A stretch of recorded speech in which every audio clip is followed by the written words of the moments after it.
اعوذ باللہ من الشیطان الرجیم بسم اللہ الرحمن الرحیم۔ اللہ تعالیٰ آپ کو سلامت رکھے۔ ہم آپ کو عملیات گھر میں خوش آمدید کہتے ہیں۔ امید کرتا ہوں آپ سب خیریت سے ہوں گے۔ اللہ تعالیٰ آپ کو سلامت رکھے۔ آج کی ویڈیو میں آپ کو بتانے والا ہوں کہ غصے پہ قابو کیسے رکھیں۔ ایک اللہ کا ایسا اسم اعظم ہے جس کو بدولت انسان نہیں کرے گا، انشاءاللہ اس طرح کا قابو ہوگا۔ جتنے بھی آج کے دور میں نقصان ہو رہے ہیں، لوگ ایک دوسرے سے اختلاف کر رہے ہیں، لڑ رہے ہیں، جھگڑ رہے ہیں، ایک دوسرے کو مار رہے ہیں، وہ سب ہی اسی غصے کی بدولت ہے۔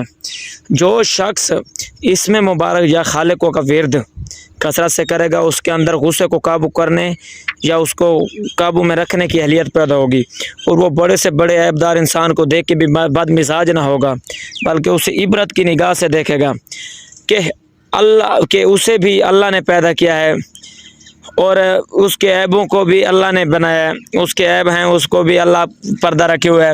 ضرور ایسے شخص عیبدار کے پیدا ہونے میں کوئی حکمت ہے جس کو اللہ نے خوب جانا ہے۔ غصے کو قابو میں رکھنے کے لیے بہت یہ شرط وظیفہ میسر ہے۔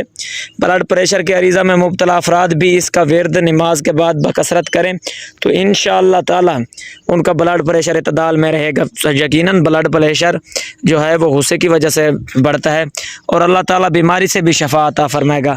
دیکھیں کہ ہمارا خالق و مالک صرف اللہ تعالیٰ ہے، وہی ہمیں انجام کو پہنچانے والا ہے، وہی بہترین چال ساز ہے۔